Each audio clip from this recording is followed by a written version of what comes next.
정부가 규제를 하지 않고 지금 그 개개인이 사적인 규제를 사적으로 문제를 해결할 수 있는 방법은 없으니까 그러한 방법이 있다라고 얘기하는 사람이 이 코즈라는 거죠. 이 코즈라는 사람이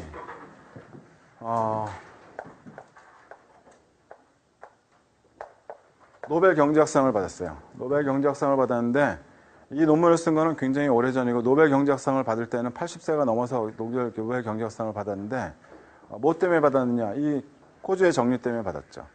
코즈라는 사람이 논문을 쓰고 나서 이 사람의 것을 인용을 해서 쓴 사람들이 여럿이 있었어요. 그 사람들이 다 노벨 경제학상을 받았죠. 제도 경제학파 이쪽으로 넘어가면서.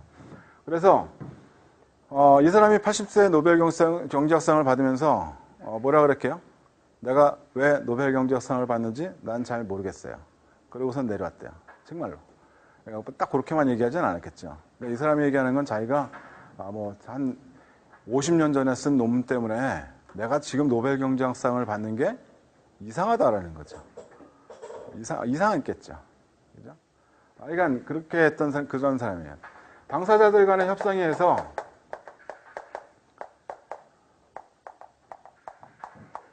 외부성을 내부화할 수 있다. 이것이 지금 주된 얘기죠. 단 거래 비용이 없다면, 없거나 아주 낮은 상황이라면 이러한 단서를 하나 붙이죠. 자, 이것이 사실은 간단한 얘기 같지만 이 얘기가 지금 그 퍼뜨린 그러한 파급 효과는 굉장히 컸었어요. 왜? 당사자들 간의 협상에 의해서 모든 문제가 해결된다고? 야, 그러면 정부가 있을 필요가 뭐 있어? 정부는 뭐만 하면 돼? 야경 국가만 하면 되는 거야. 너네들은 국방, 외교, 안보, 그것만 치안, 이것만 잘해라. 국방, 외교, 치안, 그것만 잘해. 그렇죠. 그러면 지금 국가는 그것만 하고 시장에 대해서 간섭을 하지 않고 시장의 모든 것을 다 맡겨라. 이렇게 얘기하는 것과 같은 얘기죠. 거래 비용이 낮다면이죠. 거래 비용이 낮다면 거래 비용을 낮출 수 있는 방법을 생각해 볼 수 있지 않을까? 있어요. 여러 가지 제도들이 있다라는 거죠. 여러 가지 제도들을 잘 생각을 해보게 되면 그러한 방법들이 나타날 수가 있다라는 거죠.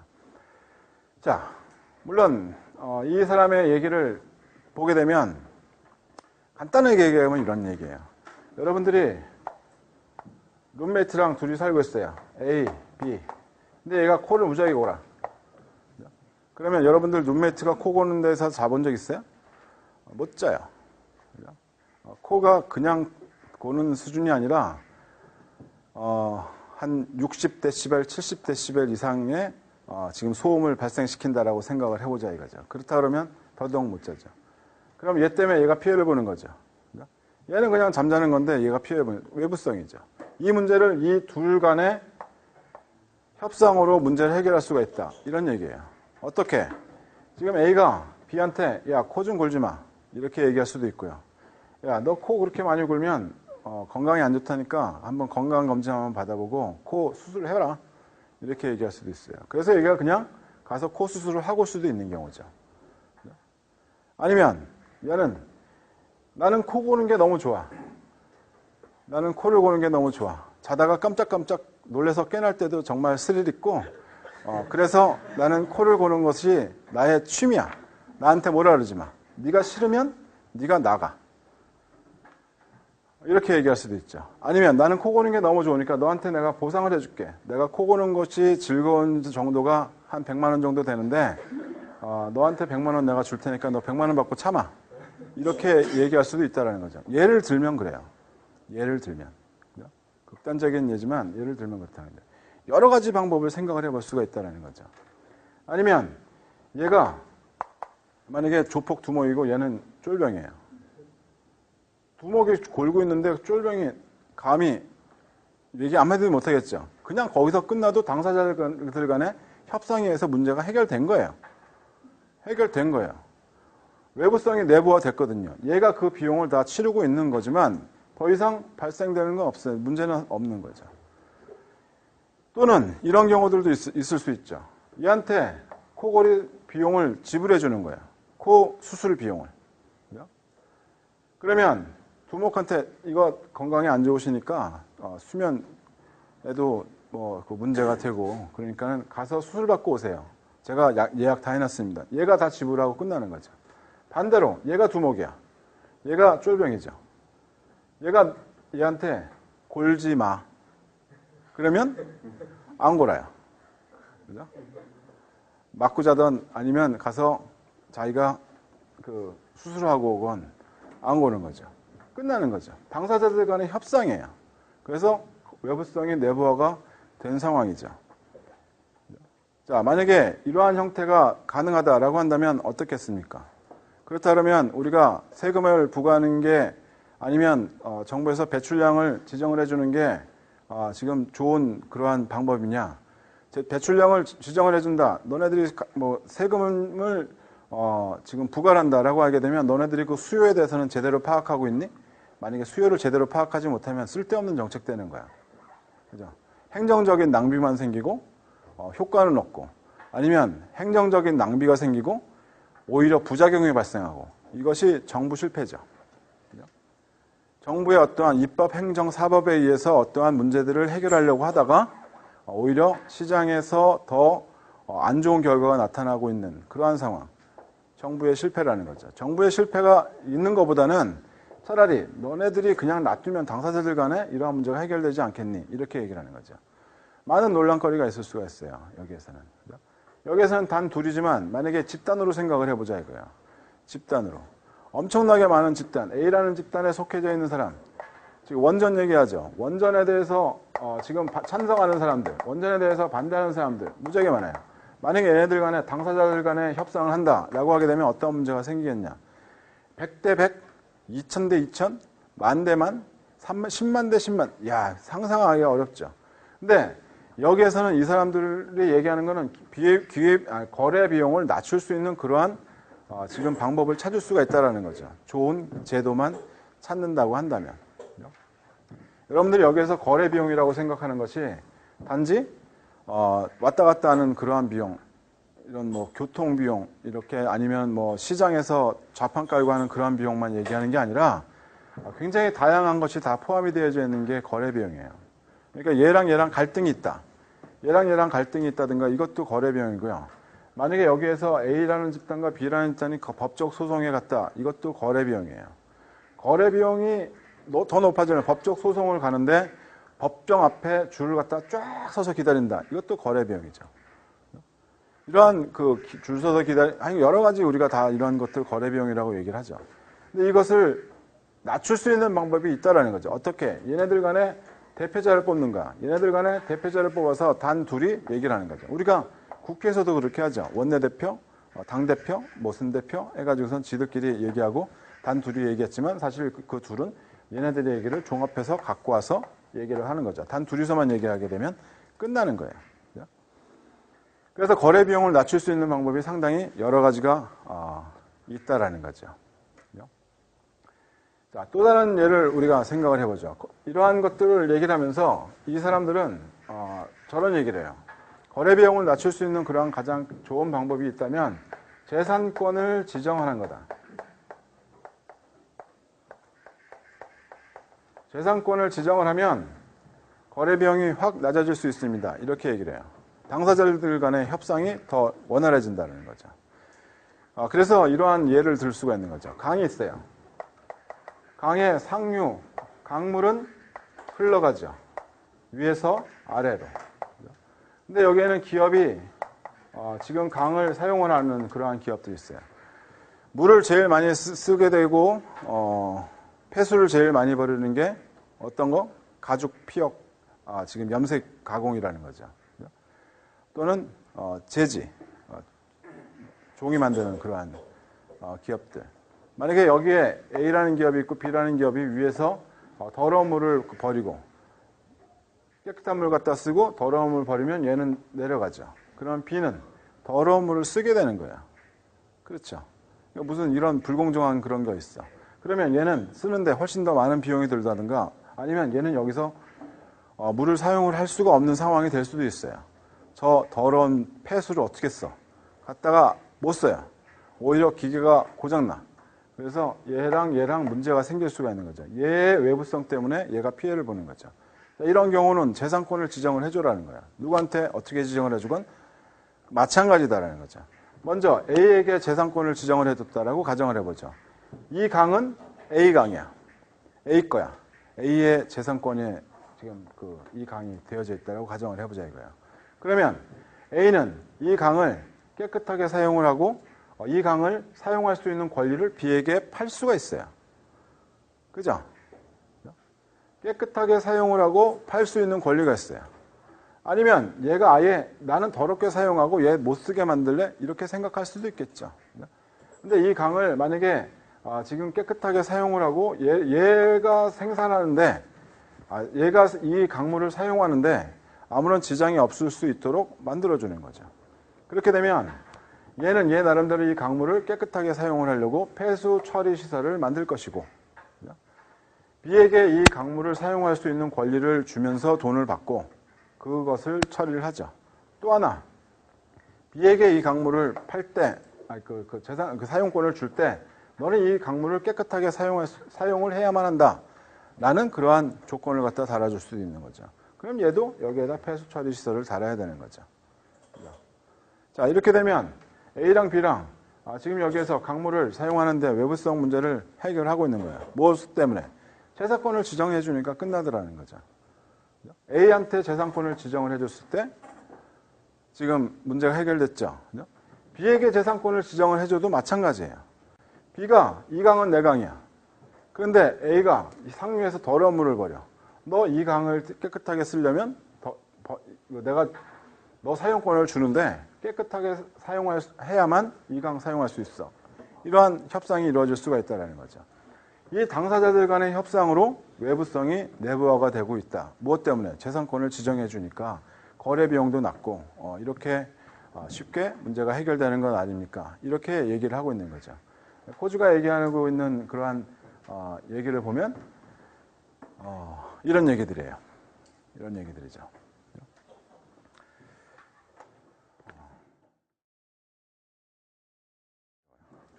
생산 요소 시장에 대해서는 여러분들이 그렇게 많은 시간을 들이지 않아도 좋겠다라는 생각은 해요. 이 생산 요소 시장이 굉장히 보게 되면 증명하는 측면에서 얘기하는 경우들도 많고요. 그렇거든요. 완전 경쟁 시장의 그 상황을 보니까 생산 요소 시장에서도 이윤 극대화 조건이 만족되더라. 뭐 이런 얘기들을 우리가 하게 되는 경우들이 있는데 그런 것들을 우리가 조금 제외를 시키고 그리고선 생산 요소 시장이라는 것에 대해서 한번 생각을 해보자 이거야. 자, 생산 요소 시장이라고 얘기하면 생산 요소가 거래가 되는 거죠. 생산 요소. 어떤 게 있습니까? 지금 노동, 자본, 과학기술 뭐 이런 것들 우리가 저것이 거래가 되는 그러한 거다라는 거죠. 생산 요소를 공급하는 사람들과 생산 요소를 수요하는 사람들 이걸 생각해 보게 되면 지금 저렇게 되는 거죠. 소비자가 지금 생산 요소를 공급해. 노동을 공급을 하고 노동에 대한 대가를 받고 그리고선 그 노동에 대한 대가, 그 소득을 가지고 효용을 극대화시키려고 하는 그러한 성질을 갖고 있다는 거죠. 생산 요소를 수요하는 그러한 사람들 한번 생각을 해보자는 거죠. 생산 요소를 지금 구입을 하려고 해. 내가 만약에 노동을 구입을 한다. 내가 만약에 이 사람을 고용을 한다라고 하게 되면 얘가 생산해서 만들어내서 시장에다가 내놓아서 팔릴 때 그 정도의 수입은 얘가 만들어 주겠지 라는 생각이 있으니까 이 사람을 고용을 하는 거죠. 기업은 이윤을 극대화시켜야 되죠. 이윤을 극대화시키는데 내가 이 사람을 고용을 하면서 얘가 생산해서 물건을 만들어서 시장에다 갖다 팔 때 그것의 가치가 얘한테 주는 임금보다 더 낮으면 나는 이 사람을 고용할 이유가 없죠. 그렇죠. 여러분들이 만약에 지금 취직을 한다라고 하게 되면 여러분들이 만약에 500만 원 월급을 받는 그러한 회사에 들어간다라고 하면 얘가 최소한 1년 동안 이 회사에 근무를 하면서 6천만 원이라는 그러한 가치는 충분히 하고도 남을 거야 라는 생각을 하니까 얘를 뽑는 거죠. 그렇지 않으면 안 뽑아요. 그렇지 않다면 뽑을 이유가 없어요. 그러니까 시장에서 거래가 안 되면 뽑을 수가 없어요. 생산량이 늘어나지 않으면 뽑을 수가 없어요. 그러니까 경기가 안 좋으면 취업하기가 어렵죠. 기업은 자선단체가 아니거든요. 기업은 이윤 극대화를 추구하는 그러한 사람들이에요. 나의 이윤을 극대화시키기 위해서 사람을 사용을 하는 거죠. 그래서 시장에서 판매되고 있는 그러한 판매량이 늘어나면 늘어날수록 사람들을 더 수요하는 생산 요소를 더 가져가려고 하는 그러한 것이 더 늘어나는 거죠. 그래서 이것을 파생수요라고 얘기를 한다라는 거죠. 자, 그래서 이윤국대화를 계속 이렇게 출구를 하고 가고 있다라는 거죠. 노동의 공급 보게 되면 여러분들 저것에 대해서는 다 한 번씩은 봤었어요. 그죠? 노동에 대한 수요, 저것도 우리가 여러분들 보게 되면 그렇게 어렵게 생각되지는 않을 수가 있다는 거죠. 최종 산출물 기술 진보 또는 다른 생산 요소 이런 것들이 달라지게 되면 노동에 대한 수요가 달라질 수가 있는 것. 뭐 이것에 대해서 생각하는 데는 별로 이렇게 어려운 그러한 부분이 없다는 거죠. 노동에 대한 공급도 보게 되면 노동을 공급하고 있는 이 개인의 입장에서 이 사람들이 지금 여가와 소비를 지금 선택을 하면서 효용을 극대화시키려고 하는 그러한 상황에서 발생되는 노동에 대한 공급, 이것을 지금 우리가 생산 요소 시장에서 보게 된다라는 거죠. 노동만 얘기를 하고 있는 거죠. 그죠? 상당히 여러 개를 볼 수가 있죠. 이것에 대해서 우리가 한번 본 적이 있어요. 굴절 수요 곡선이다라고 얘기를 하는, 노동의 공급 곡선이 뭐 이렇게 지금 그 후반 굴절 노동 공급 이렇게 얘기해서 지금 보여주고 있는 것. 노동 시간이 늘어나 임금이 올라가면 올라갔죠. 일정 임금을 초과하게 되면 그때부터는 노동 시간이 오히려 더 줄어들 수 있다. 뭐 이렇게 얘기를 하는데 대부분 여기까지 가보지 못하고 여기에서 끝나게 되는 경우들이 많죠. 자, 그래서 지금 보자. 이런 것도 생산 요소 시장을 보다 보면 이러한 얘기들이 있어요. 생산 요소 시장에서 우리가 좀 그 특이한 그러한 상황들 보게 되면, 특이하다기보다는 용어들을 보게 되면 저 지대라는 얘기를 하는 거죠. 지대. 처음에는 우리가 토지 사용의 대가로 얘기하는 것을 지대라고 얘기하는 것이 그냥 일반적인 그 지대에 대한 얘기였죠. 그리고 지대를, 토지 사용의 대가를 얼마만큼 내가 줘야 되겠습니까? 라고 생각하게 되면 정말 너희들이 사용할 수 있는 그러한 땅이 있고, 아무나 사용할 수 있는 그러한 땅이 있고, 정말로 비옥한 토지가 있어요. 그럼 내가 이것을 개간해서 사용해서 생산할 수 있는 그러한 양하고, 비옥한 토지에서 생산할 수 있는 그러한 생산량하고, 그 차액만큼은 내가 이 땅 사용에 대한 대가로 받아야 되는 거 아니냐? 이렇게 얘기를 하는 게 차액지대세, 뭐 이렇게 얘기하면서 리카르도가 얘기했던 그러한 지대에 대한 개념이었죠.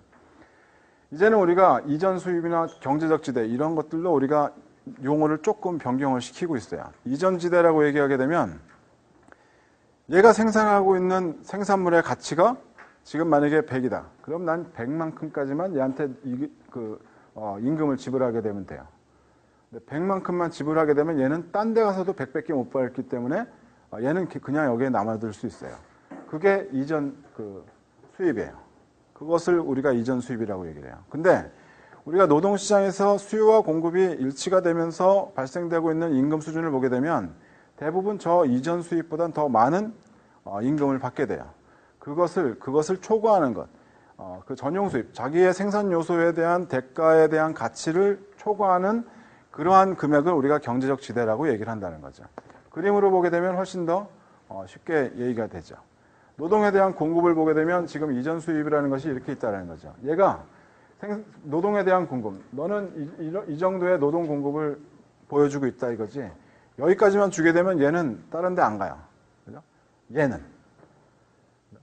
얘네들은 가겠지만, 그죠? 만약에 여기까지 주게 되면 지금 수요와 공급이 일치하는 이러한 이러한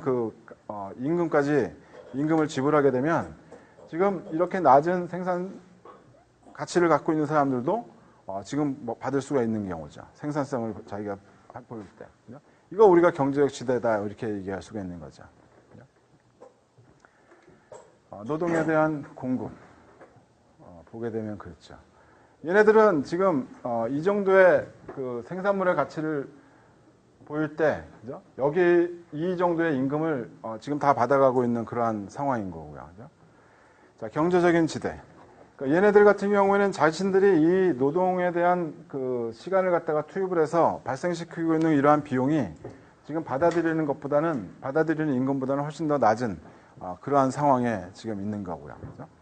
그래서 우리가 경제적 지대다라고 얘기를 하는 경우죠. 그죠? 그래서 이 경제적인 지대, 뭐 이런 것들을 얘기하게 되고, 하게 되는 거죠. 우리가 여기에서 한 가지 생각해야 될 거는, 이런 것들은 있다는, 지대나 지대 추구 행위. 우리가 지대 추구 행위만 한번 생각을 해보죠. 지대 추구 행위라는 것이 무엇이냐. 여러분들 왜, 변호사나 의사나 이런 데 협회가 있죠. 약사협회도 있고 다 협회가 있어요. 그래서, 의사의 그 숫자를 늘립시다 라고 하게 되면 의사협회에서 반대해요. 왜? 걔네들이 늘어나게 되면 지금 가뜩이나 다 망해가고 있는 의사들 더 망하라는 얘기입니까? 이렇게 얘기하면서 공급량을 제한하려고 그러죠. 변호사도 마찬가지였고요. 요즘에는 많이 늘어났죠. 이런 것들을 보고 우리가 지대 추구 행위라고 얘기를 하는 거죠. 그렇죠.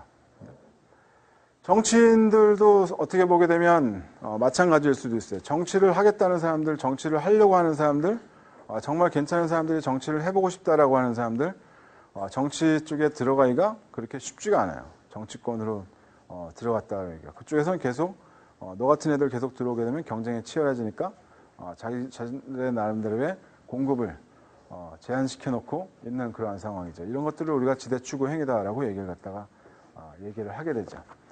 자기 직종의 진입장벽을 만드는 그러한 행위, 이렇게 얘기하는 것을 우리가 지대 추구 행위다라고 얘기를 해요.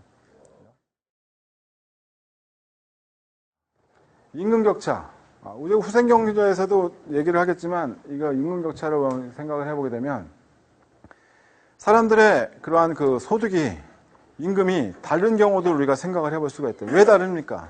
왜 사람들은 다른 임금을 받습니까? 라고 얘기하게 되면 그 이유가 지금 뭐 전문적인 어떠한 지식을 갖고 있어서 또는 이 사람이 다른 사람들보다 훨씬 더 어려운 일을 하니까 어떻게 더러운 것도 더 만지고요, 위험한 데도 더 많이 올라가고요, 이런 것들이 있으니까 그 크레인 만약에 바람 불면 넘어질지도 모르는데 거기에 올라가 있고 뭐 이런 것들이 있을 수 있죠. 여러분들 왜 건물 건설하는데 건설 현장들 보게 되면 이렇게 뭐 이렇게 망 같은 거 없이 거기에서 고기하듯이 막 왔다 갔다 하는 사람들 본 적 있죠. 요즘에는 망 많이 갖다 놨죠. 안전 불감증 그런 문제들 심각해지면서부터 많이 올려다 놨죠. 이렇게 뭐 되는 경우들. 우리가 이런 임금격차 그렇게 해서 볼 수가 있다. 소득격차 나타나고 있는 그러한 상황들 보게 되면 개개인의 어떠한 경제적인 능력 차이나 아니면 이런 것들 우리가 생각할 수가 있고요. 상속재산도 다른 것도 우리가 생각할 수가 있는 거죠. 그죠? 자, 이제 우리가 후생경제학으로 넘어가서 생각을 해보자 이거예요. 후생경제학으로 넘어가서 생각을 해보기 바로 전에 이것만 한번 해보자는 거예요. 시장균형보다 생산요소에서 임금을 받는데 시장균형보다 높은 임금을 받는 경우, 시장의 균형보다 높은 임금을 받는 경우들을 우리가 생각해 보게 되면 최저임금제 있을 수가 있고요. 효율임금이라는 게 있을 수가 있다는 거죠. 최저임금제, 효율임금, 시장균형. 만약에 생산 능력이 굉장히 낮은, 생산성이 굉장히 낮은 그러한 노동력이 있다고 쳐보자 이거죠. 그 사람들이 자신들의 시장 균형 임금을 찾는다고 한다면 최저임금보다는 훨씬 더 낮을 수 있어요. 그래서 우리가 그런 사람들을 보호하기 위해서 최저임금제라는 것을 만들어 놓고 시장 균형 임금보다 높은 임금을 주게 되는 그런 상황이 나타날 수가 있죠. 효율임금이라고 얘기하는 것은 어떤 거냐면 기업에서 오히려 임금을 갖다가 확 줘버리는 거예요. 확. 너네들 생산 능력 내가 알아. 너 한 500만 원밖에 안 되는데 내가 1000만 원 줄게. 그러면 얘는 절대 안 나가요. 그리고 회사에 대한 로열티는 굉장히 높아지죠. 충성도 최고. 그렇게 되는 거죠. 노동조합 가입해? 가입할래? 안 해도 돼요. 나 그냥 있을래요. 걱정하지 마시고 열심히 시켜주세요. 열심히 잘할게요. 그러한 임금, 그리고 효율임금이라고 얘기를 하는 거죠. 시장의 균형 임금보다 훨씬 더 높은 임금을 제시를 해주고 이 사람들로부터 지금 충성심을 더 유발하게 만들고 최선의 노력을 다하게 만들고 장기 근속 가능하게 하고 전문적인 지식이 쌓이게 만들어주는 그러한 임금이죠.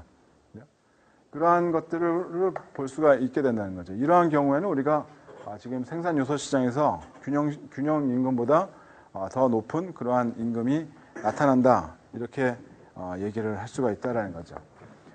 자, 이렇게 보게 되면 이제 이것과 우리가 그 후생 경제나 이러한 것하고 조금 연결을 해서 생각을 해보자 이거예요. 저렇게 지금 임금의 격차가 발생한다든가 누구는 더 높게 받고 누구는 적게 받고 그런 경우들도 있고요. 시장 균형 임금보다 더 많이 받는 사람도 있고 적게 받는 사람도 있고. 아까도 봤듯이 전문 지식을 갖는 사람, 교육도 받은 사람들, 아니면 그 상속 재산이 많은 사람들, 이런 사람들은 더 잘 살고 있고 그렇지 않은 사람들은 더 힘들게 살고 있고 이런 것들을 많이 본다는 거죠. 만약에 우리 사회가 우리가 지금까지 봤던 거는 어떤 겁니까? 수요 공급 그리고서 시장에 대해서 쭉 봤어요. 그죠? 수요 공급 시장에서 쭉 보니까 지금 대부분 어떤 얘기를 하더냐? 효율적인 그러한 생각들만 하는 거죠. 어떻게 하면 우리가 이 자원을 효율적으로 분배하느냐? 어떻게 하면 이 시장이 사회적으로 바람직한 평균 총 비용이 가장 낮은 그러한 생산점을 가질 수가 있을까? 이런 것에 대해서 고민을 갖다 했다고 한다면 지금부터는 여기서 다루지 못했던 지금 그 불균형에 대한 문제, 그러한 문제에 대해서 한번 생각을 해보자는 거죠. 우리가 이 불균형이라는 것이 분명히 존재해요. 존재한다는 거죠. 불균형이라는 것은 늘 존재해요. 늘 존재했었고요. 자, 그것을 우리가 한번 생각을 해보자. 어떻게 하면 이러한 것들을 없앨 수 있을까? 이런 생각도 할 수 있겠지만 일단은 그것을 어떻게 측정을 할 수 있을까? 어느 나라가 더 불균형하고 어느 나라는 더 평등하고 난 그런 나라 가서 살고 싶어. 이런 생각을 할 수 있을까? 어떻게 하면 지금 이러한 것들을 계산할 수 있을까라고 만들어놔서 계산할 수 있는 방법을 내놓은 게 로렌츠 곡선하고 지니 개수 이렇게 있어요. 일단 로렌츠 곡선하고 지니 개수를 한번 생각을 해보자 이거죠. 자, 여기는 인구 비중하고 소득 비중을 두 개를 가지고서 생각을 하고 있는 거예요. 인구 비중이 100%인 경우일 때, 소득 비중이 100%인 경우일 때 이렇게 얘기하는 거죠. 그러니까 인구 비중 20%인 애가 5%의 소득을 가져가고 있어요. 20%가 인구 비중 20%가 5%. 그러니까 소득 하위 계층이 지금 5%를 가지고 있고 가면 갈수록 지금 마지막에 인구 비중 한 20%가 더 많은 소득을 가져가고 있다라는 거죠. 그렇죠. 만약에 완전한 불평등이다라고 얘기한다면 어떻게 하냐면 지금 인구 99.9%가 하나도 못 가져가고 있고 나머지 1%가 0.0001% 혼자가 한 명이 다 가져가고 있는 거죠. 그러면 지금 이 그 그림을 그려보게 되면 지금 이 외곽의 이러한 수직선을 따라서 지금 따라가겠죠. 그것이 로렌츠 곡선이에요. 로렌츠라는 사람이 이러한 곡선을 만들었어요. 그렇게 해서 비교를 해보게 되면 어느 나라가 더 불균형한지 찾을 수 있지 않겠습니까? 이쪽으로 가면 갈수록 불균형하고 이쪽으로 가면 갈수록 평등해요. 평등한 경우 여기는 20%인 사람이 20%, 50%는 50%, 100%는 100% 전부 다 똑같은 그러한 그 분배가 이루어지기 때문에 이렇게 그 일직선의 모양을 찾을 수가 있게 되죠. 로렌츠 곡선이. 그러니까 완전한 평등한 경우하고 완전히 불평등한 경우로 우리가 구분해서 볼 수가 있는데 대부분의 국가들은 요 중간 어디에인가 위치를 하고 있더라는 거죠. 요 위치를 하고 있더라는 거예요. 그래서 이것을 그림을 그려서 보게 되면 국가들마다 비교를 할 수가 있다는 거죠. 국가들마다 비교를 해서 보게 되면 어떤 나라는 이렇게 가고 어떤 나라는 여기에서는 평등하고 이 위에서 불평등하고 이런 경우들도 볼 수가 있고요. 여러 가지로 우리가 생각을 해볼 수가 있다라는 거죠. 그죠? 그래서 이러한 곡선으로만 보게 되면 일단은 뭐 비교는 눈으로는 보일 수 있을지 모르지만 애매한 경우들이 상당히 많더라는 거예요. 다 비슷비슷해 보이는데 이게 어떤 나라가 어떤 더 높은지 낮은지 찾기 힘들어. 그러다 보니까 이것을 한번 숫자로 나타내보자 라고 생각해서 만든 게 진이라는 사람이 계수를 만든 거죠. 아주 원리는 간단하죠. 면적을 차지해요. A, B. 더해서 얘의 비중을 갖다가 만들어보자 라고 얘기하는 거죠.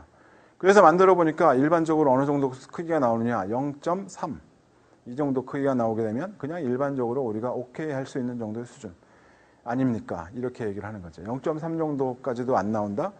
굉장히 평등한 그런 상황으로 얘기할 수가 있고요. 지금이 0.4까지도 넘어가고 있는 그러한 상황이라고 얘기를 해요. 0.4.